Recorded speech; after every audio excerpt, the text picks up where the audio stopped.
Bueno, el miércoles pasado terminamos el discipulado poniendo una placa, esta que estamos exhibiendo en este momento, que dice que si Dios te quiere ver en Egipto, nadie podrá mantenerte en el pozo. Así que en esta ocasión ustedes saben que estamos recorriendo, haciendo un rally por la vida de José, y que tiene que ver con el perdón y con lo que estamos tratando, que es cuántas veces perdonaré a mi hermano. Así que hoy vamos a recorrer los primeros años en la vida de José en la tierra de Egipto. Terminamos el miércoles pasado diciendo que José fue vendido a unos madianitas como esclavo y fue vendido a Egipto, fue llevado en Egipto. Así que hoy me va a acompañar Claudia, que va a hacer el relato de las historias esta. Vamos a ver el capítulo 39, el capítulo 40, y vamos a ver qué enseñanza tiene Dios para transmitirnos a través de esta apasionante historia en la vida de José, en tierra de Egipto. Bien. Vamos a ver el capítulo 39 entonces, arrancamos con el capítulo 39. A ver qué nos dice el capítulo 39, Claudia, ¿qué nos puedes contar? Aquí se nos relata acerca de un hombre que su nombre era Potifar, oficial del faraón, era capitán de la guardia, era un varón reconocido egipcio. Este hombre compra como esclavo a José, y José así pasa por segunda vez a ser vendido como esclavo. Segunda vez porque la primera vez fue vendido por sus hermanos. Por sus hermanos. A los madianitas, y ahora en la segunda oportunidad de los madianitas a Potifar. A Potifar. A Potifar. Pero lo hermoso encontramos que dice la Biblia, que quedó escrito, dice: más Dios estaba con José. Eso es muy hermoso para tenerlo en cuenta. Y que fue un varón próspero, un varón que todo lo que hacía, Dios lo bendecía grandemente. Y dice que Potifar lo puso en todos los bienes de su casa, en todo trabajo de su casa, y todo lo que él hacía prosperaba. Entonces lo hizo mayordomo y le entregó todo el poder a él, y todo lo que tenía también en el campo, porque se ve que era un hombre muy rico, que tenía grandes haciendas, o campos, tierra, y él también trabajaba allí. Y nos cuenta este capítulo, hace énfasis en que era un joven muy hermoso, José, su aspecto, su semblante, era muy bello. Y un joven así no pasa desapercibido. Recordemos que José, cuando empezó con todo el problema con los hermanos, tenía 17 años allá en Canaán. Cuando la Biblia empieza a relatar la historia muy jovencito. 17 años. Ya habían pasado un tiempito por ahí inmediato, pero de cualquier forma, tenga 17, 18, 19 o 20 años, era joven. Era joven, y encima era muy lindo. Entonces nos cuenta este capítulo que la mujer, la señora de Potifar, puso sus ojos en él, le llamó la atención, y tenía malos deseos, porque llegó a pedirle que durmiera con ella, siendo una mujer casada. Y José la rechaza. Nos cuenta la Biblia que le dice que no. Esta señora se encuentra defraudada, y así dice que varias veces le molestaba, hasta que un día no había nadie en la casa, y ella volvió a insistir. Habrá dicho: hoy sí voy a poder hacer lo que quiero. Y entonces, entrando él en su casa, dice que ella le asió de la ropa, le quitó la ropa, o se agarró fuerte de la ropa de él, y le vuelve a invitar que duerma con ella.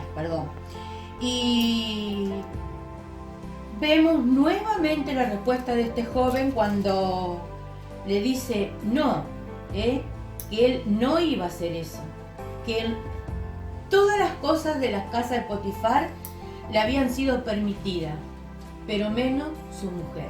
Él lo tenía bien claro. Y por otro lado le dijo, ¿cómo pecaría yo contra mi Dios y haría este gran mal?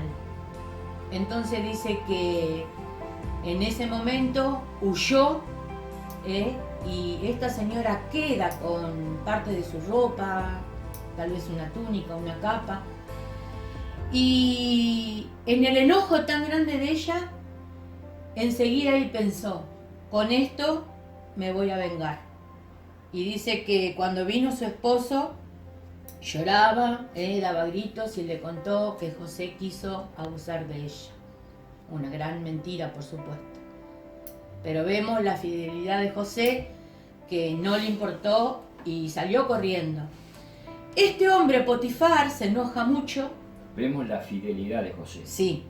Y Potifar se enoja mucho y lo manda a meter preso. Como consecuencia. Como consecuencia de tal hecho. Eso nos relata este capítulo. Este capítulo 39 realmente es un capítulo apasionante por esta historia, ¿no? Porque notamos de que José no abusó de poder. No. José tenía, dado por el propio Potifar, ¿no? Había alcanzado gracia, y esto quiero resaltar de este capítulo. En el versículo 2, 3 y 4 dice, mas Jehová estaba con José, y fue varón próspero, y estaba en la casa de su amo el egipcio.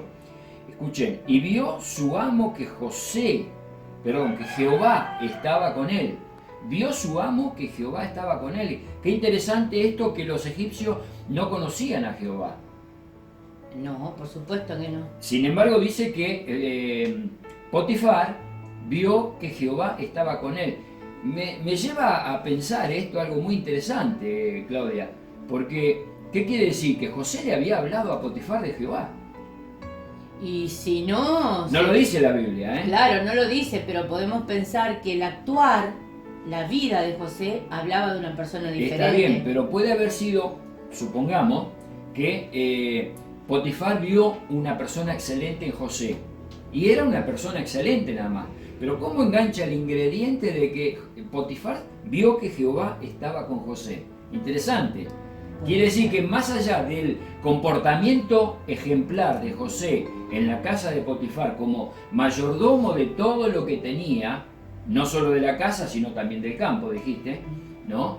Iba con el ingrediente especial, Potifar lo sabía, de que Jehová, el Dios de José, lo bendecía y lo prosperaba. Y dice que el versículo 3, y vio su amo que Jehová estaba con él, y que todo lo que hacía, Jehová lo prosperaba en su mano. Y hacía José gracia a sus ojos, de Potifar, y le servía. Y él le hizo mayordomo de su casa, y entregó en su poder todo lo que tenía. Así es. Pero qué interesante que él no abusó de ese poder, ¿no? Pero no solo no hizo abuso de poder, sino que siguió manteniendo su postura intachable en la casa de Potifar. Él tenía bien claro quién era su Dios, y a quién amaba y a quién servía. Él tenía bien claro que Jehová era su Dios, exactamente. Y qué bueno, esto nos trae una lección a nosotros. Antes de pasar al capítulo 40, podemos resaltar esta actitud en José. Y la lección para nosotros es que, sea cual fuera la circunstancia, porque ni aún, o sea, como consecuencia, en venganza, la esposa de Potifar creó una calumnia contra José. Claro, se sintió humillada por un esclavo, ¿no? Se sintió humillada, entonces creó una calumnia, una mentira, la cual pudo sostener por algún tiempo. Y a pesar de esa circunstancia, José no cambió su parecer. No, porque él no hubiera tuvo podido decir, no, voy a ir a la cárcel. Cuando vio que todo se le ponía oscuro, ¿no? Hubiera podido decir, voy a la cárcel, no, total, esto... no, fue firme en su postura y mantuvo su postura. Qué buena que es esta administración de Dios para con nosotros en este momento. Cualquiera sea nuestra circunstancia que nos toque pasar en nuestra vida, que Dios sea siempre nuestro referente, que los demás vean que Dios es nuestro referente, es nuestra forma de vida, una elección de vida, que no es una ideología religiosa, sino que hemos optado, hemos decidido que Dios sea una elección de vida. Y lo bueno es que Dios nos bendice y prospera todo nuestro entorno. No solamente tengan este detalle presente para el final, no solamente prosperan lo que nosotros hacemos, sino el entorno. Quienes están con nosotros son prosperados también. Muy bien. Para pasar al capítulo 40, tenemos que terminar leyendo, Claudia, los últimos versículos del 39, porque ahí engancha el 40, que serían versículos 20 al 23, y seguí con el relato del capítulo 40. Muy bien. 20 al 23 lee. Y así dice la Biblia. Y tomó su amo a José y lo puso en la cárcel, donde estaban los presos del rey, y estuvo allí en la cárcel. Como consecuencia de no haber aceptado la propuesta de la mujer de Potifar, ¿no? Pero Jehová estaba con José y le extendió su misericordia, y le dio gracia en los ojos del jefe de la cárcel. Y el jefe de la cárcel entregó en mano de José el cuidado de todos los presos que había en aquella prisión. Todo lo que se hacía allí, él lo hacía. No necesitaba atender el jefe de la cárcel cosa alguna de las que estaban al cuidado de José, porque Jehová estaba con José y lo que él hacía, Jehová lo prosperaba. Qué bárbaro. Ahora en la cárcel, Ahora en la cárcel. Ya salió de la casa de Potifar. Ahora Potifar lo mandó a la cárcel. Sin embargo, fíjense que sigue siendo prosperado. Sigue siendo prosperado. Y bendecido. Y bendecido. Pero no, repito y subrayo para que lo tengan en cuenta. No solamente él, sino todo el entorno de que estaba con José. Porque ahora el jefe de la cárcel, dice versículo 23, no necesitaba atender el jefe de la cárcel cosa alguna de las que estaban al cuidado de José. Estaban al cuidado de José. Era tan eficiente en su trabajo que él no tenía que ir a ver. Se le preocupó. Sí. Está José, listo, ya está. No tengo por qué preocuparme porque lo atiende José. Así es. Capítulo 40, entonces ahora sí. Bueno, vemos aquí como Dios bendice de tal manera a José, como hemos escuchado, todo estaba en orden, todo estaba bien, ayudaba, prosperaba.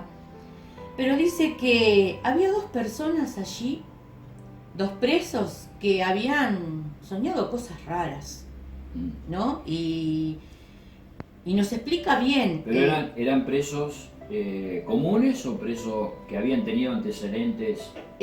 Presos, digamos, personas que fueron que le acusaban de algo. Está bien, por eso estaban presos, pero antes de estar presos, ¿qué tipo de personas eran estas dos? Eran trabajadores, dice que trabajaban para el rey, para el faraón. Tenían influencia ante el faraón, entonces. Uno era su copero. Ajá. Y el otro era su panadero, ¿no? Y estas personas, si fueron a contarle a José, porque aún José podía ayudarlo en sus cosas, en sus sueños, en sus preguntas, y dice que allí le estaban contando sus sueños. Recordemos que uno de los motores, de las cosas que movió a los hermanos a vender a José, era que lo llamaban el soñador. Él había tenido dos sueños, ¿se acuerdan? Habíamos puesto la placa ¿te acordás, Claudia, de las espigas? Sí. 11 espigas de trigo que se inclinaban hacia él, y después el sol, la luna y las estrellas que también se inclinaban hacia él, ¿no? Eso fue el motor que llevó a que los hermanos tramaran todo lo que tramaron para vender a José a Egipto. Y ahora vemos que en la cárcel sigue estando la historia del soñador, aquel que le llamaban el soñador a José, ¿no? Sí, sí. Y se ve que aquí también nos relata esto, y después que ellos les ponen su sueño, dice que él le dio una respuesta. Allí estaba nuevamente dando una respuesta, ¿no? Y al copero le dijo, mira, en 3 días levantará el faraón tu cabeza. Bueno, está bien, ellos, José le daba la interpretación de un sueño, pero más o menos un pantallazo de cómo es, qué sueño tuvo el copero, ¿no? Para que José le dé la interpretación. ¿Cuál fue? Y bueno, a ver, vos decilo. Sí. Comentame y yo te doy la respuesta, ¿te parece? Dale, bueno, el copero era una persona que le servía el vino al rey, en este caso el faraón era un rey. Entonces él era el encargado, y antes de servirle el vino al faraón, todas las veces que él el único que podía hacerlo era él, ni siquiera los que servían la comida podían servir el vino al faraón, ni siquiera cuando comían y ponían las jarras de vino en la mesa, el faraón no tomaba de esas jarras. Venía el copero, esta persona de mucha confianza, y le servía en la copa del faraón únicamente ese vino. Entonces dice que el copero, dice que el versículo 9, 10, dice, él tuvo este sueño. Dice, el jefe de los coperos soñó un sueño y se lo contó a José, y dice, yo soñaba que veía una vid delante de mí, y en la vid 3 sarmientos. El sarmiento es un brote, del brotecito nuevo de la rama. 3 sarmientos, y ella como que brotaba y arrojaba su flor, viniendo a madurar sus racimos de uva, y que la copa del faraón estaba en mi mano, y tomaba yo las uvas y las exprimía en la copa del faraón, y daba yo la copa en mano de faraón. Ese fue el sueño que tuvo el hombre. 3 sarmientos que brotaban de la vid, y que él exprimía directamente las uvas sobre la copa del faraón y se la daba. Ese fue el sueño. ¿Qué le dice José? Y al pensar, digamos, al escucharlo a este hombre, ahí estaba su respuesta. Y le dijo, en 3 días levantará el faraón tu cabeza y te dará tu puesto, y harás el trabajo como lo hacía antes, porque él no había sido culpable. O sea, de lo que él soñó, los 3 sarmientos significaban los 3 días. Sí.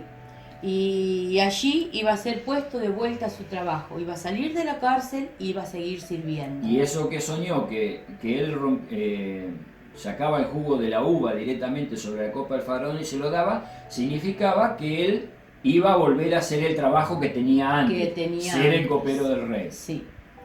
Y bueno, a ver, explícame un poquito acerca del panadero. El panadero tuvo otro sueño, y dice, el versículo 16, dice, también yo soñé que veía 3 canastillos blancos. Noten que cada uno soñó la profesión que venía trayendo. El panadero con canastas de pan, y el copero con una viña, ¿no?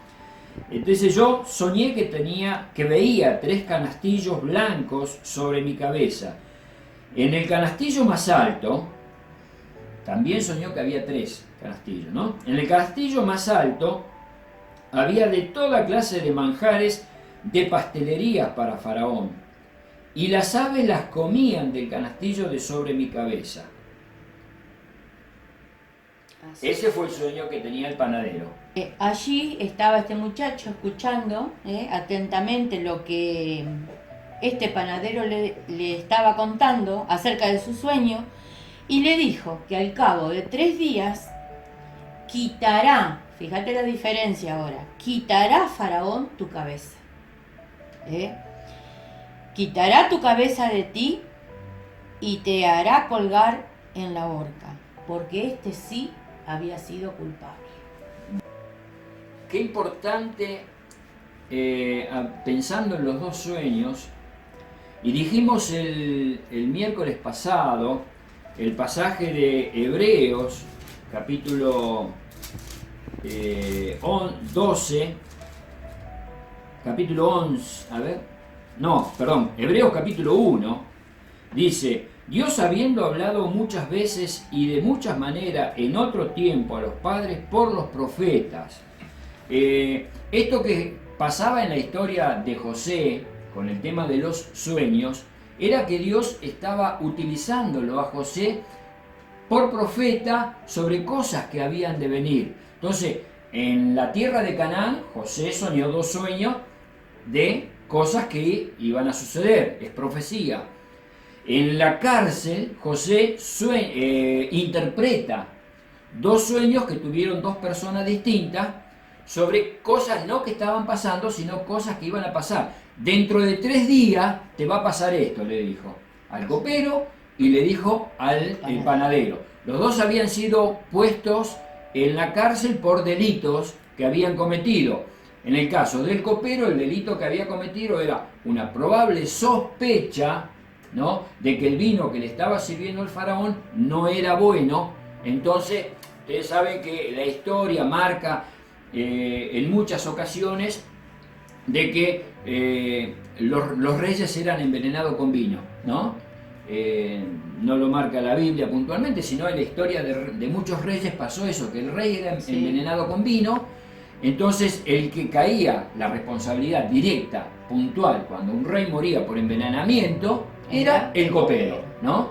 Entonces, ante la menor sospecha de algo raro, este hombre, sin haber sido culpable, iba a la cárcel. Y de haber sido culpable,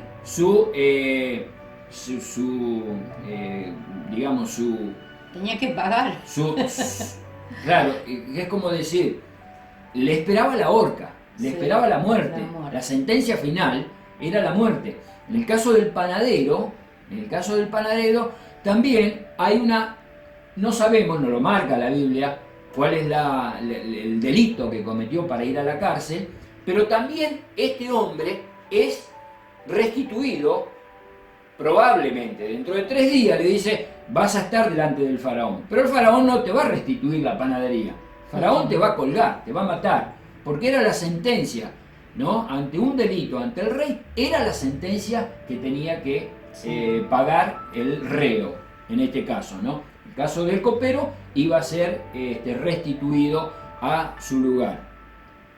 Y bueno, entonces José, siendo utilizado por Dios, interpreta los sueños. Y voy a decir algo con respecto a los sueños, porque como dijimos el miércoles pasado, todos, de alguna manera, todos soñamos. Sí. Hay veces que hay sueños que nos acordamos y otros sueños que no nos acordamos, pero en definitiva todos soñamos porque tiene que ver con nuestra psiquis, con nuestra parte espiritual, ¿no? De cosas que nos pasaron, de cosas que tenemos. A veces, como decimos comúnmente, los sueños son y no realidad. Pero ¿qué es lo que pasa? Cuando hay un sueño divino, cuando Dios quería transmitir un mensaje puntual de algo que iba a ocurrir, una profecía de algo que iba a ocurrir, este sueño era determinante. Vamos a ver más adelante, no hoy, el miércoles que viene, los sueños del faraón, y no solamente que lo soñó una vez, lo soñó otra vez también, y era exactamente igual como había soñado la primera vez. No cambiaba, porque había un mensaje divino para transmitir, y como era Dios el que hacía soñar ese mensaje, entonces no cambiaba por más que lo soñara hoy, mañana y pasado. Las veces que lo soñara, iba a ser exactamente igual, porque no era un sueño que tenía que ver con nuestra psiquis, con nuestro espíritu. Era un sueño que venía de lo alto, un sueño de Dios. Dios habiendo hablado, dice en Hebreo, Dios habiendo hablado muchas veces y de muchas maneras en otros tiempos a los profetas. José estaba cumpliendo la función de profeta. Sí, en la parte es. espiritual, era un profeta de Dios. Entonces, por eso tenía la capacidad de interpretar el sueño. Quiero aclarar esto, porque no tenemos que pensar que yo tuve un sueño y ahora traumarnos de esta manera, ¿no? Yo tuve un sueño, a ver qué interpretación le puedo dar. No tenemos que fabricar interpretaciones cuando el mensaje es divino, cuando el mensaje es de Dios. Cuando es claro, o sea, por ahí no es claro para nosotros, pero si es un mensaje de Dios, vamos a soñar una vez, 2 veces, 3 veces, 10 veces, lo mismo, porque hay un mensaje que Dios quiere transmitir. Eso pasaba en la antigüedad, ¿no?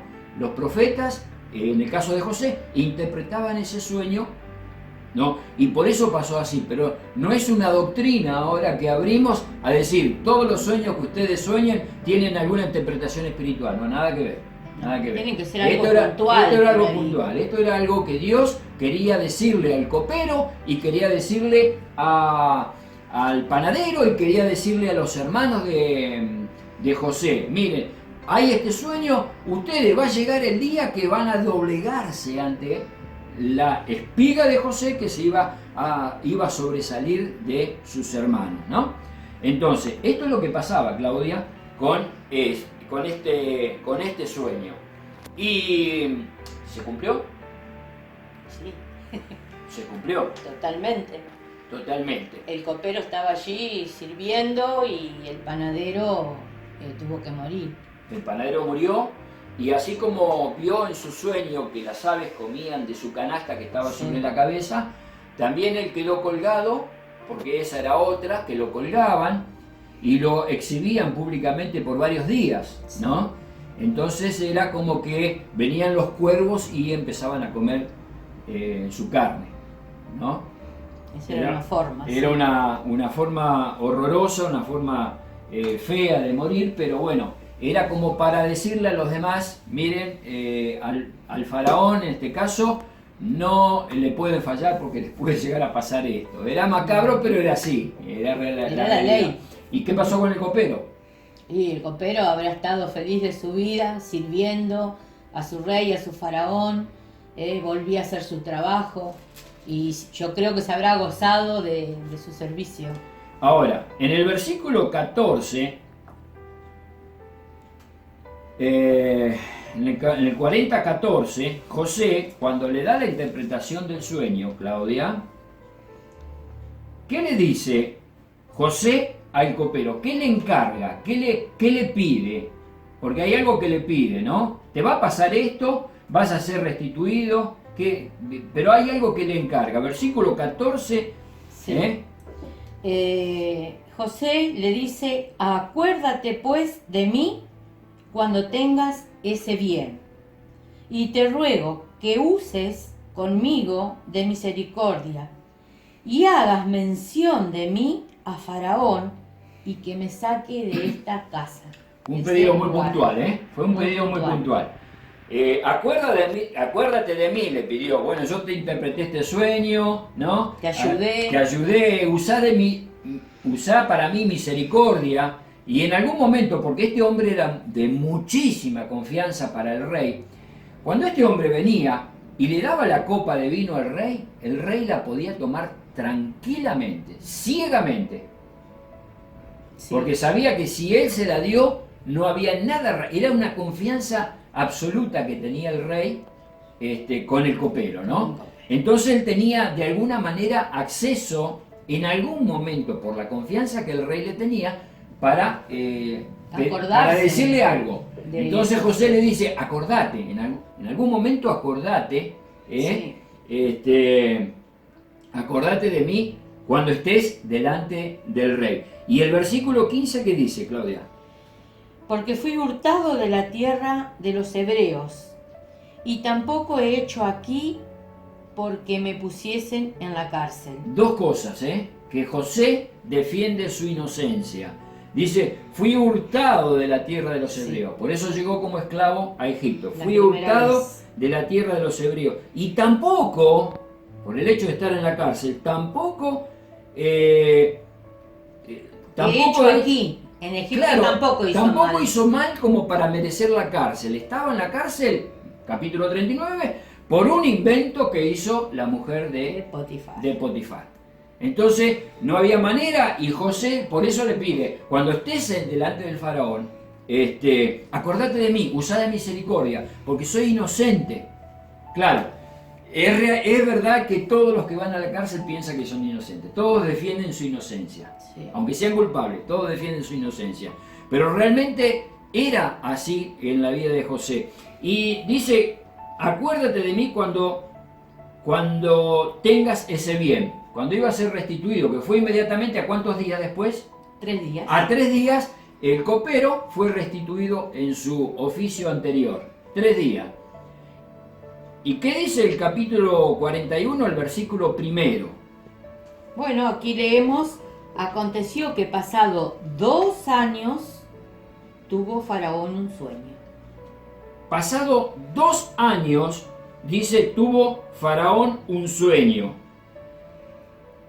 ¿Y qué dice el versículo 9? 9 del 41. Sí.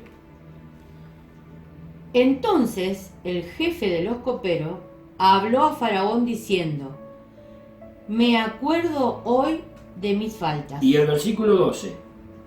Estaba allí con nosotros un joven hebreo, siervo del capitán de la guardia, y se lo contamos y él nos interpretó nuestros sueños, declaró a cada uno conforme sus sueños. Eso le dijo, ¿quién? El copero al faraón. Al faraón. ¿Cuánto había pasado hasta que le habló el copero al faraón? 2 años. 2 años. Se olvidó Se olvidó por 2 años, porque va a decir que no tuvo nunca oportunidad, pero era la oportunidad y era el momento justo, porque no nos olvidemos de que Dios hacía prosperar a José. Entonces fue también intervención de Dios para que el copero se olvidara durante 2 años de que tenía que hablarle al faraón de José. Porque en 2 años después el faraón iba a soñar 2 sueños, ¿no? Que era necesario que esté José delante del faraón interpretándoselo. Eso lo vamos a ver el miércoles que viene. Pero ahora entendemos que tenía que pasar realmente esos 2 años. No era casualidad, no era una negligencia del copero que se olvidó por 2 años, no le habló nada al faraón. No, era voluntad de Dios, porque Dios va manejando nuestros caminos. Y nuestros tiempos. Y sus tiempos no son nuestros tiempos. Va manejando nuestros caminos, nuestra vida. Dios nos pone delante, dice que los caminos de Dios no son los nuestros, ¿no? Los pensamientos de Dios no son los nuestros. Entonces, era voluntad de Dios, y vuelvo a la placa del principio. Cuando Dios te quiere ver en Egipto, no hay nadie que pueda mantenerte en el pozo. Y ahora volvemos, en aquel momento era el pozo, en este momento era la cárcel. Cuando Dios quiere colocarte en un lugar de preeminencia, no hay cárcel que te pueda mantener encerrado. Te va a sacar. Te va a sacar. Pero el momento no eran los 3 días después que el copero iba a ser liberado. Iba a ser restituido a su antigua profesión. El momento era 2 años después. ¿Quién lo sabía esto? Solamente Dios. Solamente Dios. No lo sabía José y no lo sabía el copero. Dios lo sabía el tiempo que iba a estar ahí. Así que ahora acá, Claudia, abrimos, antes de relatar el capítulo 41, que lo vamos a hacer el miércoles que viene, abrimos un paréntesis en la historia de José y decimos que José, desde que vivió todas aquellas rencillas domésticas que tenía, ¿cuántos años? Las rencillas domésticas que vivió allá en Canaán, 17 años, más o menos, sí. 17 años que relata la Biblia, que José tenía 17, que pastoreaba las ovejas de su padre, hasta el momento hasta el momento que él interpreta los sueños del copero y del panadero, y después de 2 años más del rey, pasaron varios años en que José tuvo que pasar cosas. Y tenemos que mencionar que estamos tratando el tema de que Jesús les enseña a Pedro cuando viene con esa pregunta: Señor, ¿Cuántas veces perdonaré a mi hermano? ¿Hasta 7 veces? Jesús le dijo, no te digo hasta 7 veces, hasta 70 veces 7. Y tenemos que decir, porque estamos hablando del perdón, tenemos que decir que hay consecuencias que tenemos que llevar cuando no soltamos perdón y cuando no recibimos perdón. Hay consecuencias que llevar. Y yo cuando me metí en esta historia, estaba pensando, ¿será que José había perdonado a sus hermanos? En el versículo 15, Claudia, dice, porque fui hurtado de la tierra de los hebreos y tampoco he hecho nada para estar acá en la cárcel. ¿Será que cuando estaba viviendo todas esas cosas, porque acá es sintética la historia, es muy comprimida, Sí. no cuenta los pormenores, todo lo que tuvo que sufrir José, cuando llegó, porque no fue inmediatamente vendido a Potifar, inmediatamente Potifar lo puso sobre su casa, inmediatamente José dejó de vestirse como esclavo y ahora se vestía como un mayordomo de Potifar. No, eso pasó un tiempo, pasó un periodo hasta que se veían el accionar de José, la conducta de José, la forma de ser de José, ¿no? Y después era prosperado, pero pasó un tiempo que él extrañaría su casa, extrañaría a sus padres porque era muy amado por su padre, extrañaría a su mamá, extrañaría las ovejas del campo, ¿no? Que claro, su vida, lo que él hacía, exactamente, ¿no? Pasó con una vida nueva, con un idioma nuevo, porque él se tuvo que adaptar a ese idioma nuevo, al egipcio. Por eso que yo creo que el idioma que hablaba el pueblo de Israel cuando fue liberado de Egipto, después de 430 años, el idioma que ellos manejaban era el egipcio. Sería egipcio, sí. Yo me preguntaba, ¿será que José había perdonado a sus hermanos con toda esta historia? Y encontré que sí, él había perdonado a sus hermanos. Y yo quiero terminar con dos pasajes de la Biblia para interpretar por qué José había sido perdonador de sus hermanos y por qué Dios lo había prosperado. Dice en el capítulo 12 del libro de Hebreos, el versículo 15, dice, miren, no sea que alguno deje alcanzar la gracia de Dios, que brotando alguna raíz de amargura los estorbe y por ella muchos sean contaminados. Lo que José tocaba, Claudia, era prosperado, era bendecido. Todo lo que José hacía era prosperado, aun cuando estuvo en la cárcel como un delincuente. Sí.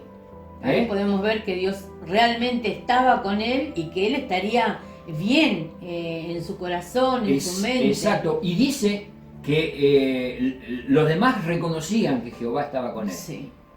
Potifar reconocía que Jehová estaba con él. El jefe de la cárcel reconoció que Dios estaba con él y le entregaban todo. Eran todos bendecidos. De la otra manera, cuando hay alguna raíz de amargura, alguna bronca, algún odio, alguna cosa que vos arrastrás por no haber perdonado, esos son contaminados los que están a tu alrededor. Al haber pecado nosotros... Hay pecado y de ese pecado son contaminados el resto. Tu familia es contaminada por la bronca que traes en tu corazón, por la falta de perdón. Tus vecinos son contaminados porque vos le vas a hablar en contra de, del otro. Son contaminados, raíz de amargura, son contaminados. En el Salmo 32, miren qué maravilloso Salmo, dice... bienaventurado aquel cuya transgresión ha sido perdonada y cubierto su pecado. Bienaventurado el hombre a quien Jehová no culpa de iniquidad y en cuyo espíritu no hay engaño. En primer lugar, es 1000 veces feliz una persona que fue perdonada su pecado. Y no nos olvidemos que José tenía responsabilidad en la rencilla doméstica que se había generado. No nos olvidemos de esto. Entonces, había pecado de los hermanos contra José, pero también había pecado de José contra los hermanos. Había sido perdonado por Dios. Luego dice, mientras callé se envejecieron mis huesos en mi gemir todo el día. Y porque de día y de noche se agravó sobre mí tu mano y se volvió mi verdor en sequedades de verano. Esta es la consecuencia de del pecado. Si José no hubiera perdonado a sus hermanos, nada hubiera sido próspero, nada hubiera reverdecido, podríamos decir, nada hubiera sido bendecido, nada ni nadie. Porque nuestra vida, mientras callamos, mientras no confesamos el pecado, se envejece en el gemir todo el día, Día y noche se agrava sobre mí su mano. Entonces tomó José, interpreto, la determinación de decir, mi pecado te declaré y no encubrí mi iniquidad. Dije, confesaré mis transgresiones a Jehová y tú perdonaste la maldad de mi pecado. Y acá está el secreto de por qué José era prosperado. Por esto orará a ti todo santo en el tiempo que puedas ser hallado. Ciertamente en la inundación de muchas aguas no llegarán estas a él. Todo lo que José tenía que pasar, Claudia, no lo afectaba en su espíritu porque él tenía libertad. Él podía orar a Dios y Dios le decía, la interpretación de este sueño es esta. Dios le respondía, Dios le hablaba, Dios lo prosperaba, no solamente en la parte material, en la parte espiritual. Los demás eran bendecidos con la presencia de José en sus vidas. Y lo veían. Y lo veían, lo palpaban. Entonces, vamos a terminar con la placa inicial del miércoles pasado que dice, ¿cuántas veces perdonaré a mi hermano? ¿Hasta 7? No te digo hasta 7, hasta 70 veces 7. Si querés que tu vida sea próspera como la de José, rompe las cadenas del pasado. Rompe las cadenas del odio, del rencor, de la bronca, de lo que te hicieron. Liberate de eso. Y dice la Biblia, por eso orará a ti todo santo. Tenés libertad total y absoluta. Ahora sí, como José, todo lo que tocaba era bendecido. Y prosperado. Que el Señor te bendiga para que esta reflexión sea significativa para ti también. Gracias por haber estado en este miércoles una vez más. Dios te bendiga. Amén. Amén.